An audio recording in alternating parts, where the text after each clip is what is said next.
You might know Mister Sinister from the 90s X-Men animated series as a creepy guy with a flamboyant look, and from the comics as a mad scientist with a love of capes. But he is so much more than that. Mister Sinister has been manipulating mutants behind the scenes for centuries. Name a mutant and he's probably influenced their life or just straight up manipulated it. I'm your host Amanda McKnight, and today I'll be attempting to explain the jaw-dropping retcons and insidious machinations that have made Mister Sinister the masterful villain and genetic genius he is today. Oh boy. Here we go. Let's see if I survive this video. Woo!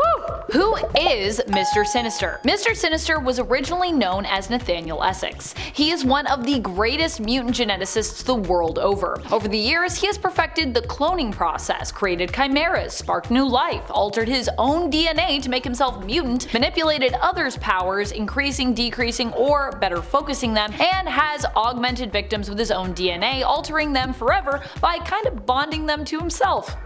Before we travel back in time to the beginning of Mister Sinister's weird and wacky story and origin, let's talk about his comic book origins in regards to his first chronological appearance. Mister Sinister was first mentioned following the devastating attack on the Morlocks, often referred to in the comics as the Mutant Massacre. Following the attack in issue 212 of Uncanny X-Men, we get the first mention of him. Wolverine is hot on the trail of those responsible attempting to hunt them down when he runs into Sabretooth, because of course Sabretooth is involved in this dastardly plot. Startled by Sabretooth's appearance in the sewers, but not at all shocked, Wolverine exclaims, "You're part of this?" Sabretooth responds, "Yep," adding, "Mister Sinister's dealing a game that don't allow for wild cards like the Morlocks, or you X-chumps either. So he sent the Marauders to resolve the situation, cause we're the very best there is at what we do, like you used to be." This was the first mention of Mister Sinister, who would make his first visual appearance almost 10 issues later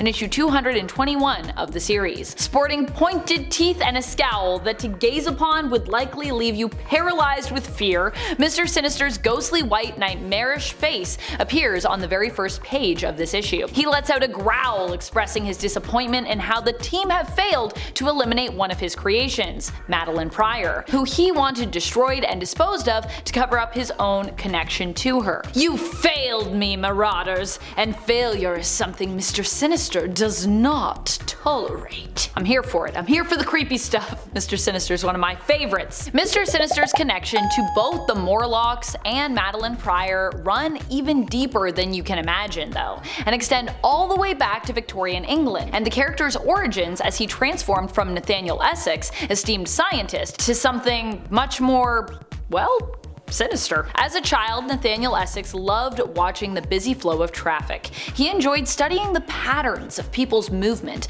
and predicting which way people would go, observing that they always seemed to follow preordained paths. This would be the beginning of Essex's obsession with predictions. In the limited team-up series, Further Adventures of Cyclops and Phoenix, we learn more about Essex's origins. I also just love the art in this series. It's kind of a cool series to revisit. I like that I get to do this video so I can revisit it. Here we learned that as a man, Mister Sinister was actually a respected scientist who married Rebecca Milbury, back when he was of course Nathaniel Essex. Tragically, their young son passed away as the result of multiple birth defects. Struggling with grief, Nathaniel coped by burying himself in his work, struggling to accept the passing of his son. Essex became obsessed with Darwin's theory of evolution. He believed too many scientists were limited by their morals when it came to ideas and experiments. Why do we have morals? Ugh, what a waste of time!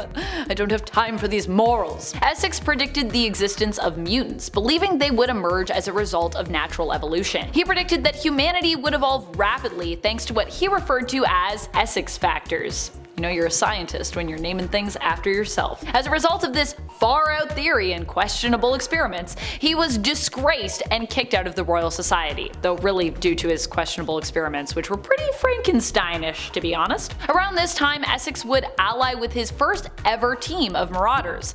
Not these Marauders. These Marauders! And have them collect all sorts of deformed ne'er-do-wells from the streets of London to become his unwilling test subjects in mad science experiments. While working for Essex, the Marauders woke up the powerful mutant known as Apocalypse, who had been in hibernation. Apocalypse asked to meet the leader of the Marauders and was taken to him, posing as a man intrigued by Essex's theories on evolution. During their interaction, Essex learned that his predictions had been correct, as En Sabinur was Apocalypse, a mutant. The duo ran into a time-traveling Cyclops and Phoenix, who were sent back in time by the Ascani. While Nathaniel is tempted to join Apocalypse here, he ultimately instead decides to passionately commit himself to his family and his wife running home, because Rebecca does not like how obsessed he has become of late with his work. Unfortunately, upon returning home, he learns that his wife, Rebecca, has learned of his secret, very creepy experiments and his prisoners, and has freed them all. As a result of the stress of this revelation, she also went into early labor and is now basically on the brink of death. While on her deathbed, she refuses to forgive Nathaniel, labeling him as utterly and contemptibly sinister. Whew, fair. Rebecca's speaking some truths as she dies. Mourning the death of his wife and loss of his family, he ultimately returns to Apocalypse, deciding to become his ally in the end. I mean, I guess what else are you gonna do? Apocalypse is a mutant who perfectly represents Essex's hypothesis regarding mutants and evolution. Apocalypse is his theory in essence come to life. Apocalypse painfully genetically mutates Essex using celestial technology, making him his first prelate, which is also, you know, just how Apocalypse do. With Nathaniel taking for himself the name his wife gave to him on her deathbed.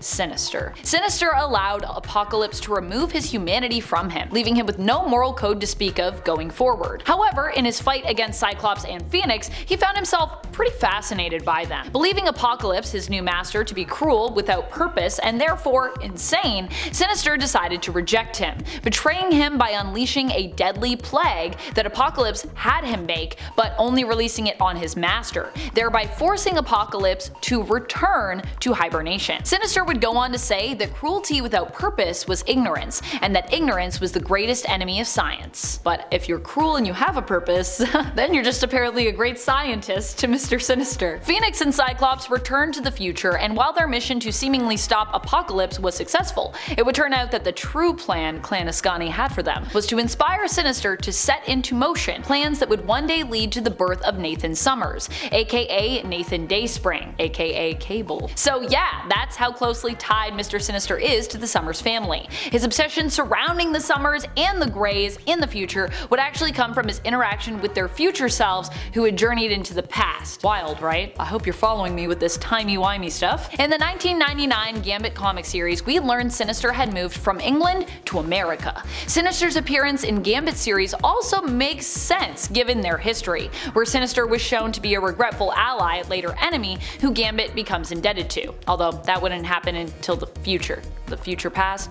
The future. Confusing. Time travel again. But we'll talk about that part later anyways. While in the Americas, Sinister would adopt the name of Dr. Nathan Milbury, taking his wife's surname. He would run the Essex Clinic as an obstetrician. There he would also continue to conduct morally devoid experiments, and would even continue to study the genetics of Daniel Summers, one of his prisoners and test subjects back in England who had escaped. Or at least Daniel had thought he escaped. Essex, apparently, he didn't, unfortunately. Sinister would also experiment on Amanda Mueller, and made deals with her to acquire several of her babies after they were born for his own purposes. Amanda Mueller would go on to become one of the founders of Weapon X, an evil woman tied to the Summers family tree known as Black Womb, and Daniel Summers also tied. For more on Amanda Mueller and Daniel, you can check out our part 2 video for attempting to explain the Summers family tree. Despite Gambit not actually being alive at the time, in terms of like he wasn't really born yet because it's the past, Sinister would first meet him in 1891.